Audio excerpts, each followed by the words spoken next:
later on effect of piezocision on mandibular second molar protraction.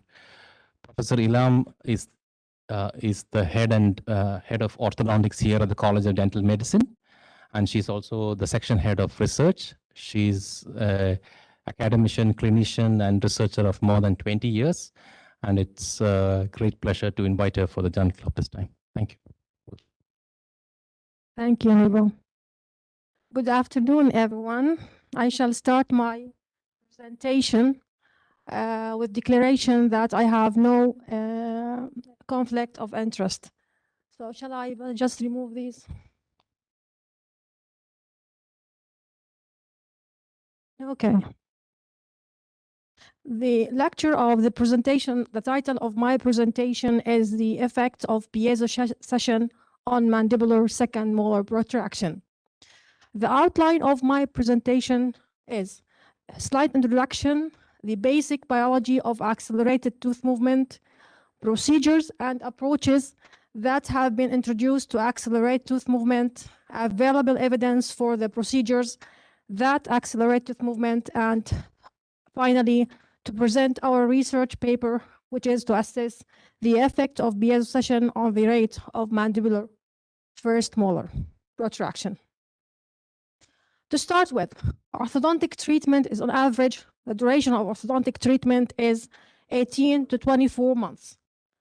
This length of time may discourage adults to seek orthodontic treatment, encouraging them to accept prosthodontic treatment even if it is more invasive. So, with the increasing number of adult patients seeking orthodontic treatment, orthodontists are constantly searching for treatment options to satisfy their adult patients. It has been estimated that 25% of our patients in the clinic are adults. And so, what are the orthodontic treatment options for those patients? We have two lines or two approaches. First one is the aesthetic orthodontic appliances. As we can see from the slide, ceramic brackets is option, clear aligner, and lingual appliances. All these three appliances share one thing: they are expensive. So what are the next option to be given to adult patient is to make treatment duration less, to reduce treatment duration. And how is that? By the acceleration of tooth movement.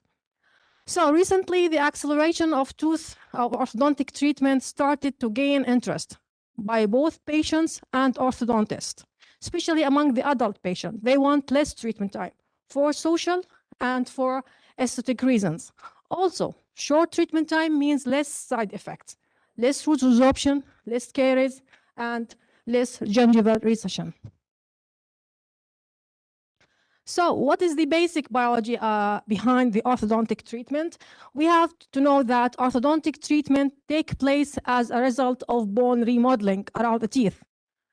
And bone remodeling induced by inflammatory mediators. And inflammatory mediators induce cellular differentiation. And all of that as a response to orthodontic force.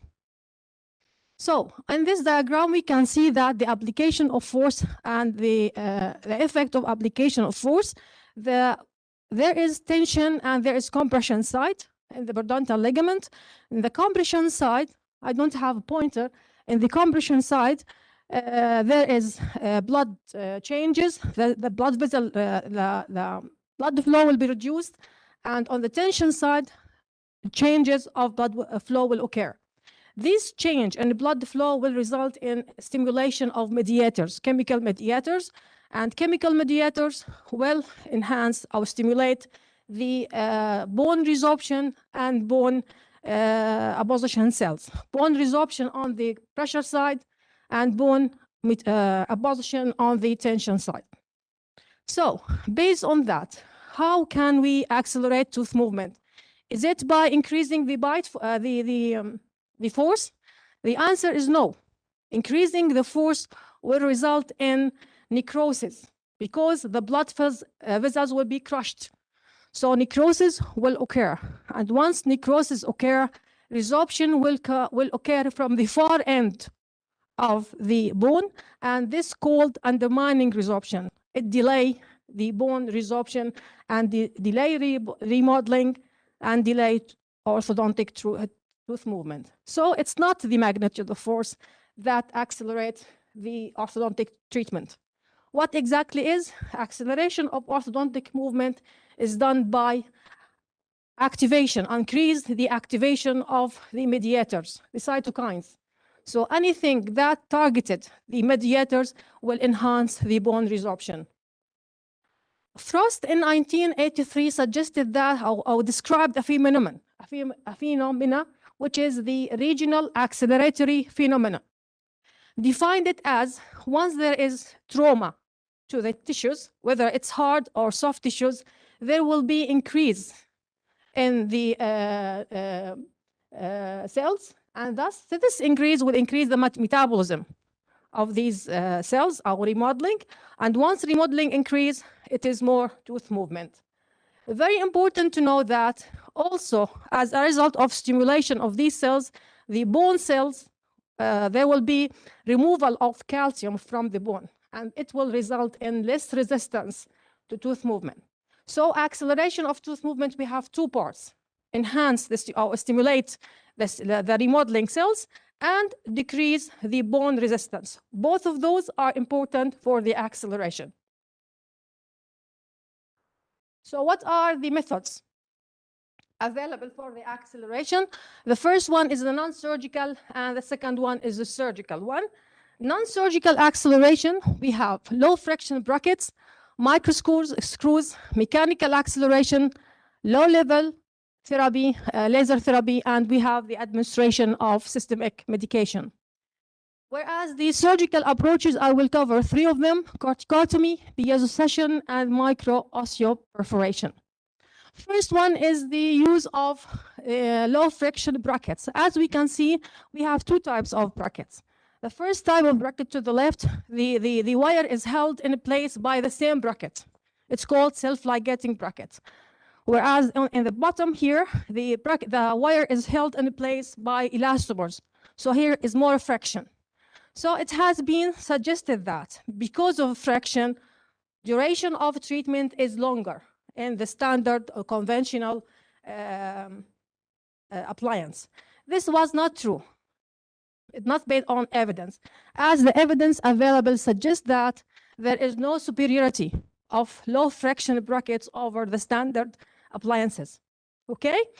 Also, the other evidence in 2019 suggested that it is just the alignment stage that these brackets have more effect, or it enhance the effect of tooth movement.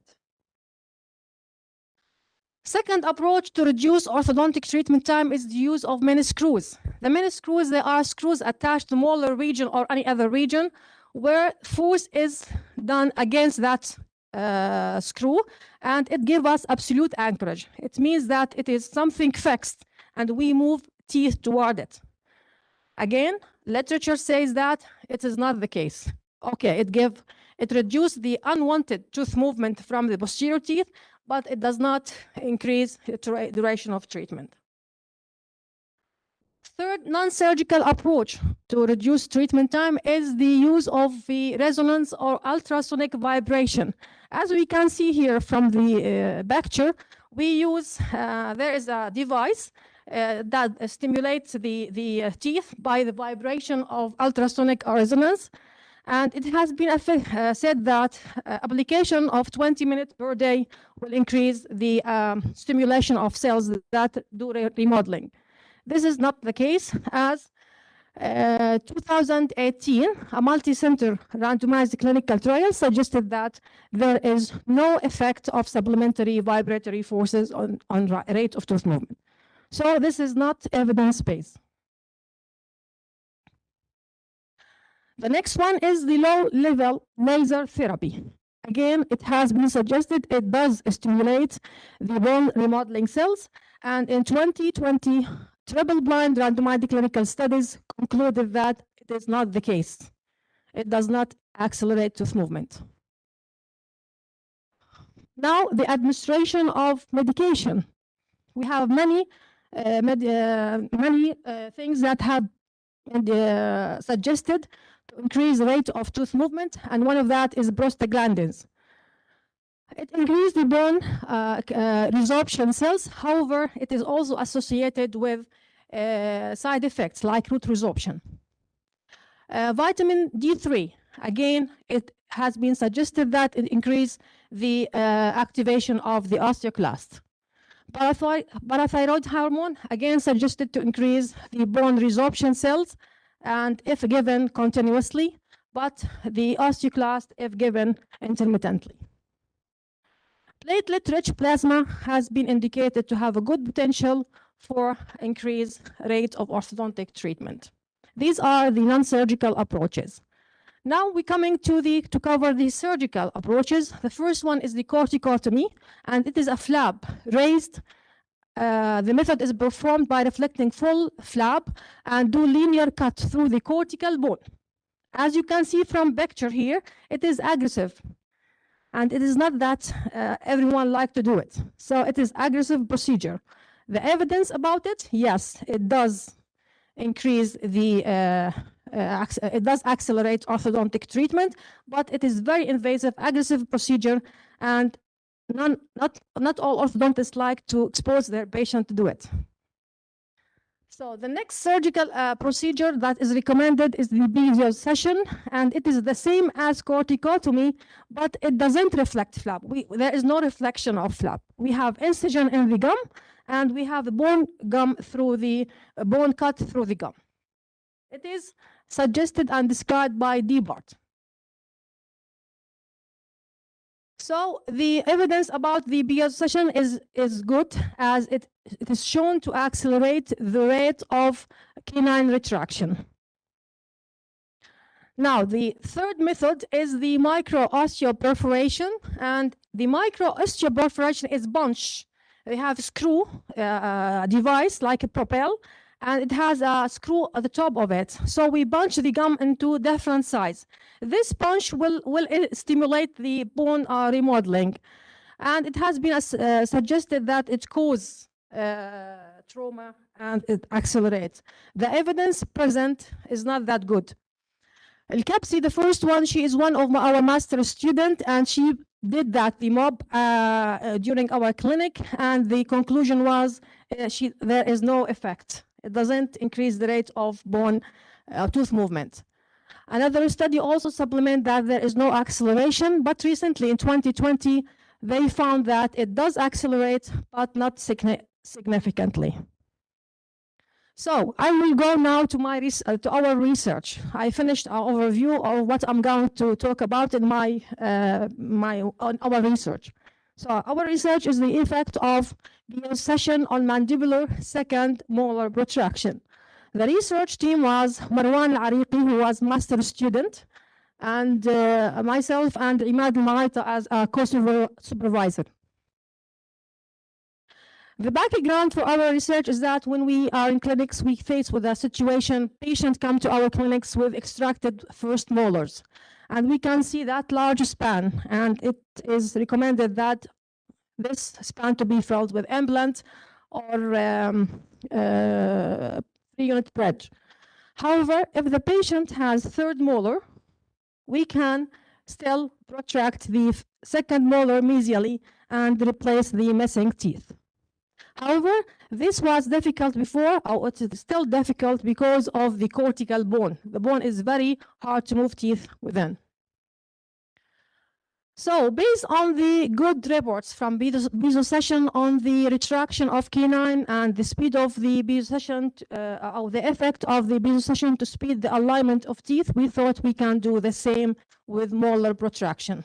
So the aims of study: assess the effect of piezocision on the rate of mandibular second molar protraction, and determine the effect of interleukin-1 beta as a marker of medical mediator. Okay? We got ethical approval from Jordan University of Science and Technology, and we registered the trial into clinicaltrial.gov, and we got a grant from Deanship of Research, Jordan University of Science and Technology. All subjects signed a consent form to participate in the study. Trial design was a randomized clinical trial, and the setting was the postgraduate dental clinic at Jordan University of Science and Technology.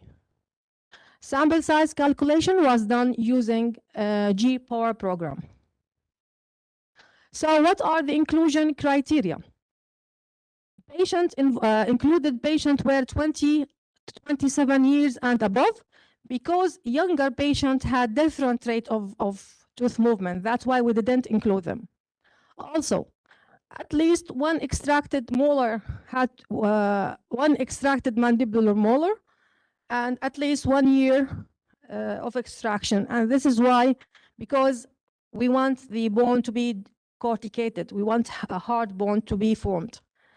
Class 1 malocclusion, because the indication for protraction most common in class 1. And permanent teeth, all of permanent teeth are present and healthy periodontium, no previous orthodontic treatment, no systemic disease, and non-smoker. These are the inclusion criteria. The baseline, the two groups were similar. As we can see, they have class 1 malocclusion, and they have vertical proportion normal. The intervention, the piezocision or no piezocision, was randomly allocated using the permuted random block size of 2 with 1-to-1 allocation ratio, and patients were asked to pick at random a sealed envelope that assigned the method of intervention. In case of patients with bilateral extracted first molar, the randomization for the subject and the other side served as the other group. And actually, this was one of the defects that this study have, that the second group was not properly randomized based on the first selection. So blinding of the study was difficult to be blinded for the clinician or the patient because it's surgery, they have to know about it. So, but the assessor of the dental cast and laboratory technician were blinded. This part of information was not recorded and reported in the manuscript, and this placed the study into a high-risk trial of bias. Now, study group, we have 31 subjects, and these subjects were subgrouped into a piezocision group and no piezocision group. And subjects were prepared before the intervention. They have parental care, they have evaluation for the gum, and then they came to orthodontic clinic where the appliance was fitted, and arch sequence were as normal until the full size arch wire was in. When I say the full size arch wire, I mean 19 by 25. It's rigid arch wire. As we can see here, the space closure was carried out. This is the MS, it's mini screw, and we place mini screw for these patients in order to apply the force against the mini screw. So we started the space closure in the piezocision group just immediately after performing the surgery. Patients were followed up monthly, during which alginate impressions obtained for all the patients after removal of the arch wire, and the cast was scanned where computer software was used to measure the variables. Now, the piezocision intervention was carried out by one perio resident, and 2 incisions were made using a number 15 blade mesial and distal to extraction space. A piezotome was then inserted into the previously made incisions, and bone cuts were done up to the mucogingival line and depth of 3 millimeters. Now, samples of the gingival clavicular fluid was taken from the mesiogingival sulcus and related to the of the second molar. And the sample was taken baseline 1 day, 1 week, and 4 weeks after the surgery. So what are the outcomes measured? The rate, the first primary outcome was the rate of second molar protraction, and it is measured as distance of molar movement per month. Duration of treatment, it is measured as the time needed to close the space completely or almost completely. And the secondary outcome is the level of interleukin, as given from the ELISA test. Statistical analysis, we used intention to treat analysis. And we compared the groups using independent t-tests. And the repeated measurement was used to see differences at the given time points. Now, this is the flow chart of the patient. As we can see that in the piezocision group, there is 2 patients that didn't receive the intervention because of the poor oral hygiene. So 20 subjects received the piezocision, and the 22 were in the second group. Another 2 subjects molars were excluded from the group 1 because of failure of the mini screw and because of follow-up problem. Group 2, 1 molar was lost due to follow-up, of course. At analysis stage, we have 18 in group 1 and 21 in group 2. Now, our results. From the table here, we can see that the first 2 months of surgery, the rate of the amount of molar protraction was double that of no piezocision, which means it was effective. However, from 3rd month, it came back to its original values as no piezocision group. Now, the red arrow suggests that the difference after 3 months, the difference between the 2 groups, 1.2 millimeter, and after 5 months, it was 1.2 millimeter. Duration of treatment is just 1.2 months. The difference between surgery and non-surgery. Now, the chemical mediator, the interleukin-1, was elevated in the surgical group for 1 month and was elevated for the no surgery group for 1 week only. Reported harms, there was no negative outcome or reported harms during the study. Now, in conclusion, the rate of molar protraction in this study was doubled in the molar protraction piezocision group during the first 2 months following surgical procedure. However, duration of treatment was faster by only 1 month.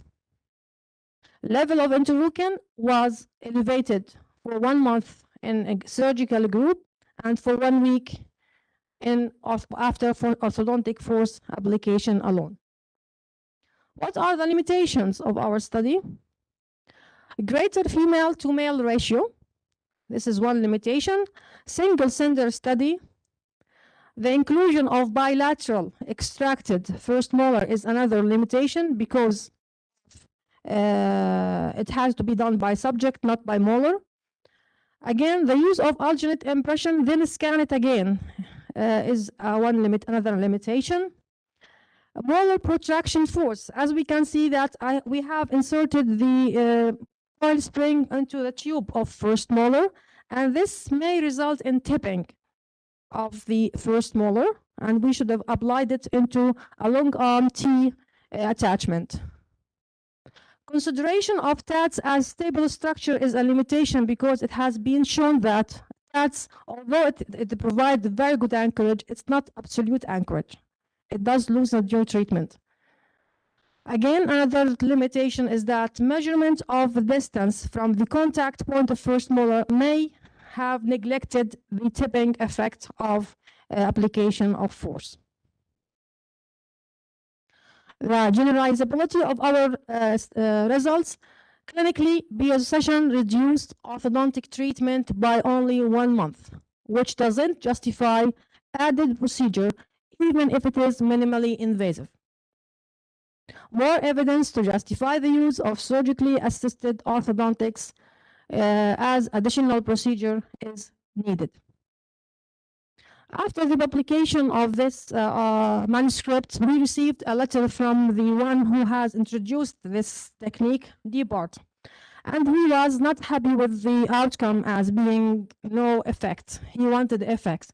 So he told us maybe we have no effect, no acceleration, because we saw the patient every 1 month rather than 2 weeks.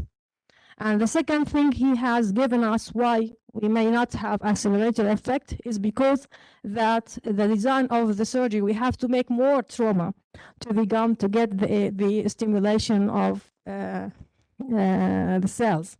However, we replied back and suggested that we can't do the 2 weeks appointment because the patient has a coil spring and the coil spring produce continuous force for 1 month. This is one thing. And we just can't ask the patient to come every week, every 2 weeks, because it is demanding for the patient. It is not going to be of benefit.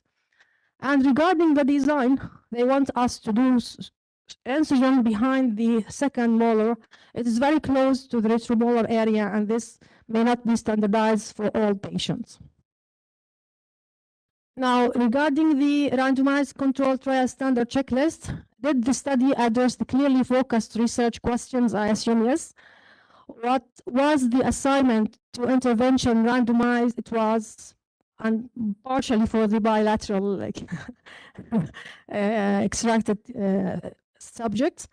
And where all participants enter the study for its yes, because more than 90% were in the final analysis, so we said yes. Where the participant applied to intervention, they were not blinded, and we can't blind them, honestly. And where the investigator, again, the clinician can't be blinded. However, the investigator who did the dental cast and those who did the ELISA test, they were blinded. Were the study groups similar at the start? Yes, they were similar. Apart from experimental intervention, did each study group receive the same level? Yes, they did. And were the effect of intervention reported? Yes, we reported, I assume that. What the precision of was the precision of estimate reported? Yes, we reported confidence intervals. And do the benefits of experimental intervention outweigh the harm and cost? We assumed yes. And can the result be applied to local? Can't tell. Honestly, we can't tell if it can be applied to the local population because single center study, and we just can't make generalization. Would the experimental intervention provide greater value to people? I said no, because honestly, I wouldn't send my patient to do surgery for 1 month gain. Okay? And thank you for listening. Any questions? Make it easier. Know the answer. Yeah, very interesting and lovely study. I just wanted to ask you, Prof. Ilham, the difference you said, but you only had 1 month difference, right? The one that originally had the idea of doing it, he did it on patients, right? It wasn't like done in the lab, on patients. So how is it? Not on molars, see?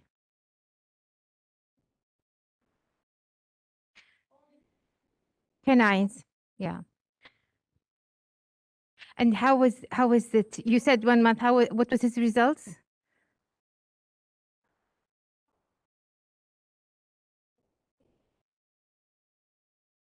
Mm-hmm. So again, yeah. Yeah.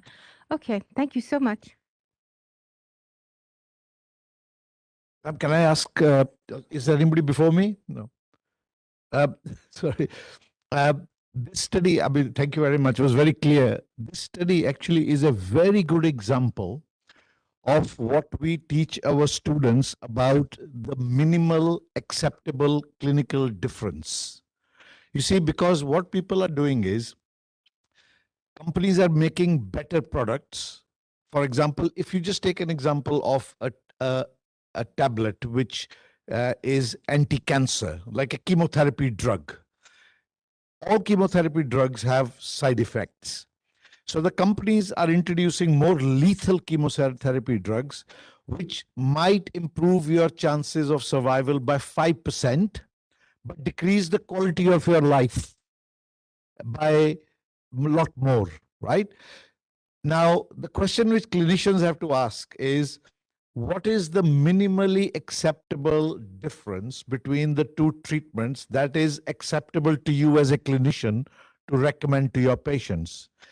If something like this is decreasing treatment time by 1 month, but increasing patient inconvenience, bringing them every 2 weeks, putting them through a surgical procedure, then really that 1 month, is that in society? Because the minimal acceptable difference cannot be only for dentists or doctors, it has to be for society.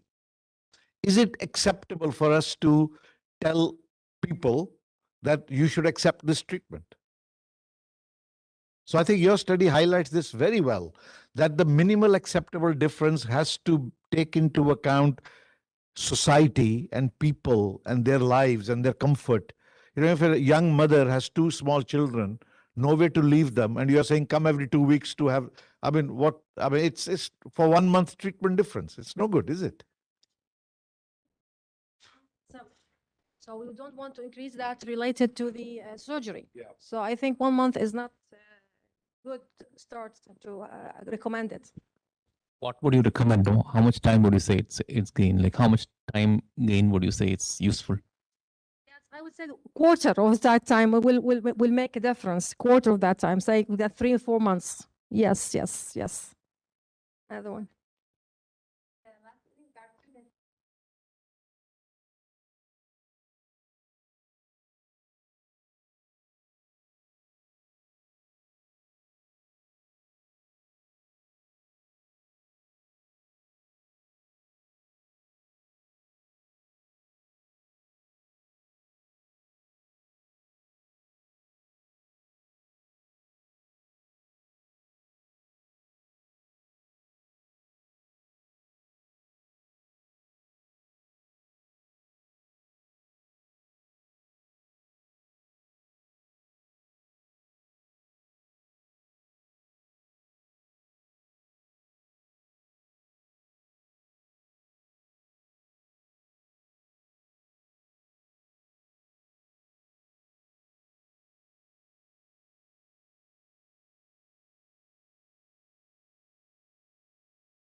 Every 2 months, which is bad for a patient. I don't think it's worth it.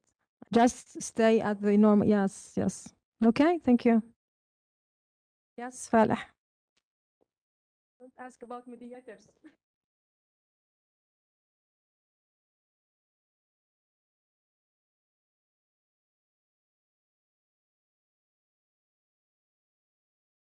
For what makes a new technology disruptive. And it's from the commercial point of view. So I often had meetings with companies, dental companies that produce dental products.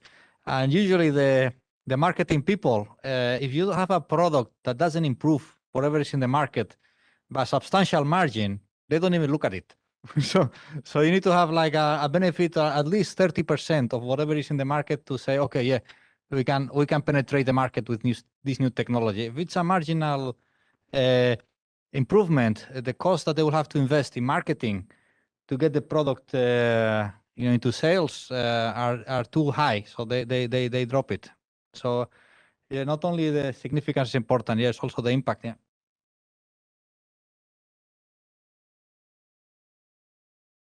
Yes, please. Thank you, Prof. Ilham, for the يعني.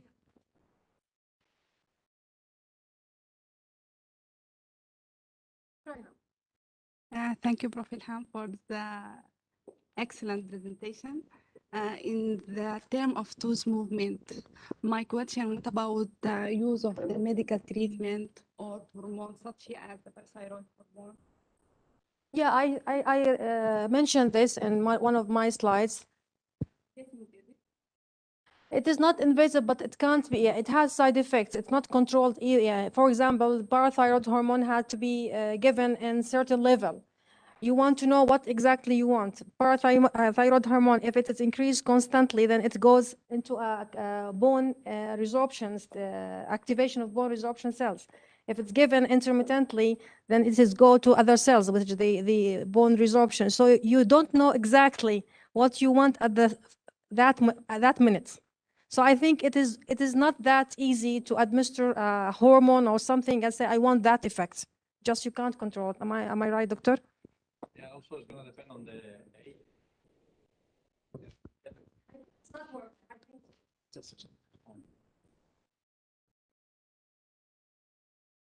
Hello? Yeah, I think that's a very important point that you raised, Ilham, because again, because I mean, I wouldn't have mentioned it unless the students are here, just for the students. You see, for example, let us say that you give parathyroid hormone, right, to patients, or give a drug, prostaglandin, to get 1 or 2 months benefit for orthodontic movement. Of course, in a clinical trial, you can show that it was better, right? In a trial, because in a trial, the characteristics of the volunteers is very particular. So you can show efficacy.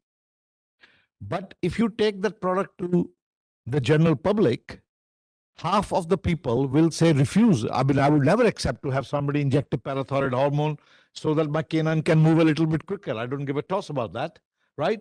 That means if the patients are rejecting it, even though you showed efficacy, the effectiveness is zero.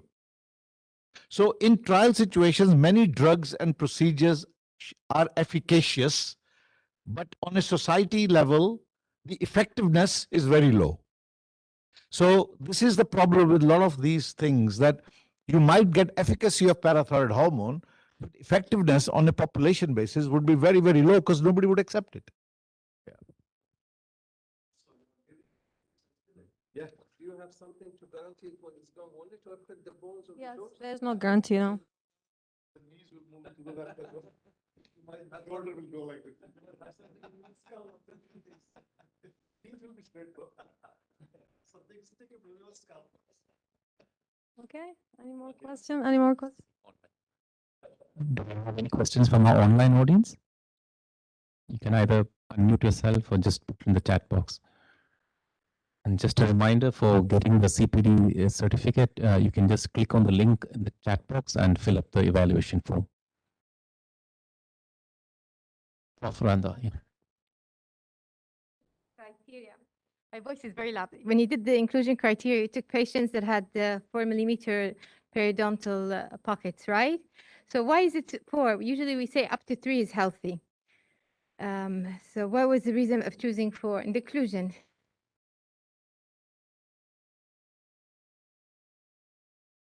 Okay, so, okay, do you have any comment? In some area, 4 millimeter pocket considered as a normal. And believe if I'm sorry, I were not from the beginning, but with ortho treatment, with orthodontic appliance and 4 millimeter, you are expecting عندي gingival enlargement. So gingival enlargement maybe تكون zero pockets, prof. Yes. Because we were just teaching the students like up to 3 millimeters is healthy. That's why I thought it was very good. You could have a pseudo pocket. So it's the periodontist recommendation, yeah. Any more questions? Just to add about the pocket, Dr. Noble. Hi, Haidar. Hi, Ilham. Thank, Yeah, please. thank you very much, Ilham. I enjoy it. It's the 4 millimeter for the latest classification is the one that you need to reach it after treatment, but it should be without bleeding on probing. And this is very important for the student to know. So Yeah. if you have a periodontitis patient and you want to reach stable patients, you need to reach it without bleeding on probing. And this is also will go with the ortho treatment. So 4 millimeter maintainable by the patients and by the profession, this is acceptable, but should be without bleeding on probing, even with ortho treatment. Thank you, Haidar. Shukran. Thank you for the presentation. Thank you. Any more questions? Okay. Do you want to give? I just want to thank you, Prof. Ilham, for the nice and informative presentation. That was really interesting. Thank you very much. Thank you, Imad. Imad is my co-investigator in this clinical trial. Yeah, it was my pleasure being with you. Thank you. Thank you. Any more questions? Thank you, Prof. Ilham, for presenting, starting off general club of this year very well. Thank you so much. We also have a research network meeting. It's supposed to start at 2 o'clock. So we'll just give it 15-minute break and come back for the network meeting. This is the first meeting here, and there'll be people joining us online also. So we'll just continue, and we'll continue meeting online at 2 o'clock.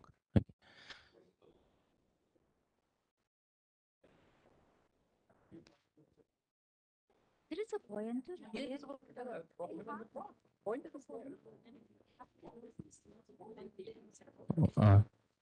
Okay.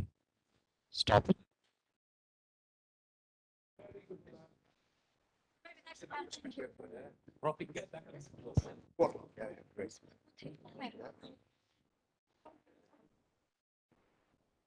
You are the host from here or from there? So you have to.